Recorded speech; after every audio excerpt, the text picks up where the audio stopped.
Inaresto ng Thai Police ang isang babae dahil sa pamamasyal ng alagang leon sa Pattaya.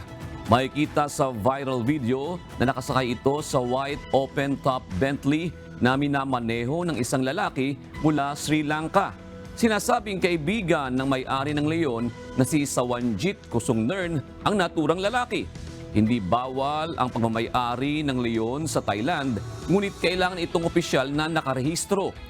Nahaharap si Sawanjit sa mga reklamong iligal na pag-aari ng controlled wild animal na may parusang pagkakakulong at multang aabot sa 100,000 baht o katumbas ng 158,000 pesos.